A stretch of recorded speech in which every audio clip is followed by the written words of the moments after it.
Hemos venido viendo cómo la Iglesia Reformada, y sobre todo a través de sus pastores, que son íconos o representativos, sobre todo acá en Latinoamérica, el caso de Miguel Núñez y de Sugel Michelén, Paul Washer, han intentado e intentan todavía hacer que la gente evangélica, las demás iglesias, piensen y crean exactamente lo que ellos creen.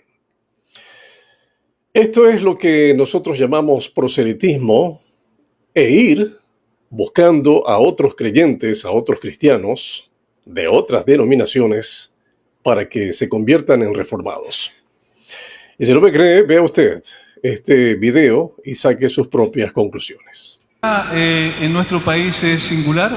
La mayor parte del mundo evangélico en Chile es de corte pentecostal. Y ellos están teniendo muchas inquietudes respecto a la doctrina de la gracia, a la teología reformada, dentro de las mismas iglesias pentecostales.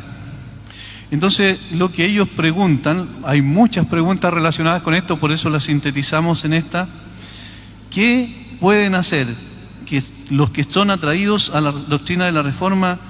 ¿Cómo sometemos las concepciones de la persona y obra del Espíritu Santo a la cosmovisión reformada, considerando sus circunstancias, su contexto en el cual ellos han nacido? Todavía están en iglesias pentecostales y en consecuencia ellos preguntan qué pueden hacer en términos prácticos con respecto a lo que enseñan sus pastores, lo que les han enseñado por tradición durante años y lo que son la doctrina de la gracia, la doctrina de la Reforma. Bueno, ahí vemos cómo el interlocutor de este panel pregunta qué hacer en el caso de que un hermano, en este caso pentecostal, a propósito, yo no soy pentecostal, yo me identifico como bautista, toda la vida lo he sido, sin embargo, respeto y amo muchísimo a mis hermanos pentecostales, ¿no? Los cuadrangulares, los de la alianza, etcétera. Los evangélicos en términos generales. Pero la idea aquí es, ¿qué hacer con estos hermanos que están dentro de la iglesia pentecostal para que se vuelvan reformados? Escuchemos la respuesta de Miguel Núñez. Comenzar, yo diría que deben ser pacientes, de la misma manera que Dios fue paciente con ellos hasta que despertaron a la verdad. Porque es posible que Sugel y yo hablábamos un poquito fuera de cámara, por así decir, acerca de esto. A veces el pastor no ha tenido todavía la iluminación que ellos tuvieron. Entonces, no necesariamente porque yo recibí la iluminación ayer y entendí esto, mi pastor tiene que recibirla mañana. Entonces, si Dios fue paciente conmigo y yo soy el que estoy experimentando esa lucha, yo necesito ser paciente con mi pastor. Claro. Y entonces en el interín yo necesito orar, honrarlo, esperar, tratar quizá de compartir libros, artículos con mi pastor, de manera que él pueda ir leyendo acerca de estas cosas. Quizá no quiera leerlo, eso se da también, pero asumiendo que el pastor tenga la humildad suficiente como para leer esto y quizá juntarse a discutirlo, a entenderlo, a contestar preguntas y demás. Yo creo que por ahí debemos comenzar. Va a llegar un momento quizás donde yo tenga que salir, pero yo necesito orar, esperar, ser honroso. Si me voy a quedar, no debo ser piedra de tropiezo y de división. Eso yo creo que es un no, como dicen en inglés.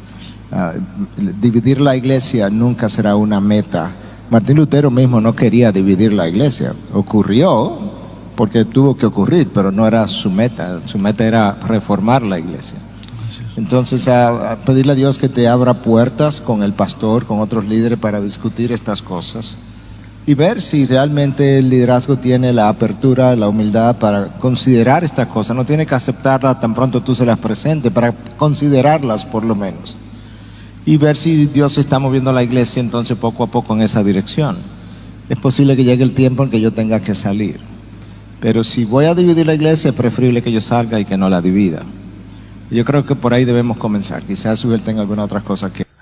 Sí, Sugel Michelén va a tener algunas otras cosas que decir.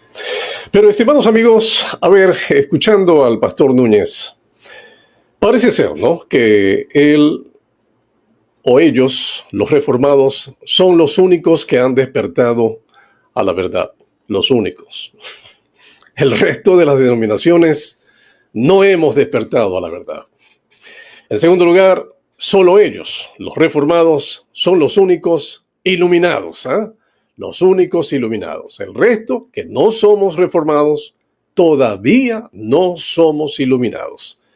Utilizando una terminología reformada por allí, aunque realmente es una terminología bíblica, aún no nos ha amanecido.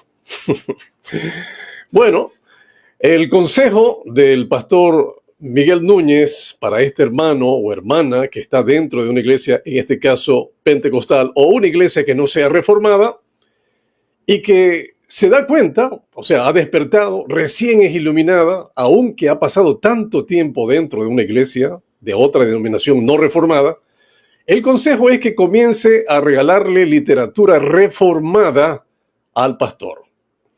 Bueno, sí, esa estrategia, estimados amigos, la conozco, la conozco. Yo veo cómo se reparte literatura dentro de, creo que son unos 7 libros, ¿no? Más o menos. Y dentro de esos libros hay uno que habla de doctrina, el resto habla de la historia de la iglesia reformada.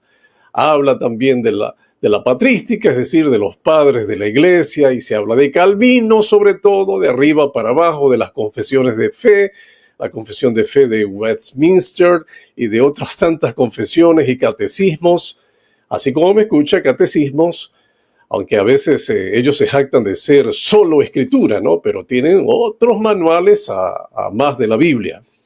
Alguien ha dicho por allí, estimados amigos, y me parece que es el pastor Carlos Moore, quien dijo lo siguiente: nadie se hace calvinista o reformado leyendo solo la Biblia, sino que se hace calvinista o reformado leyendo esa literatura que le regalan. Esto es interesante, amigos, ¿eh? Y de cuidado, de cuidado. Sí, porque alguien viene y me regala su literatura y me insta a leerla y comienzo a leerla, y recién allí, con esa literatura reformada, yo voy a ser iluminado y voy a despertar a la verdad. O sea, que en otras palabras, yo no he tenido una vida devocional, yo no he tenido mi estudio bíblico personal, yo no he estado acudiendo a los estudios bíblicos en mi iglesia y por lo tanto yo no he sido iluminado. Finalmente, el pastor Núñez también dice, ¿no?, que al final hay que salir, al final.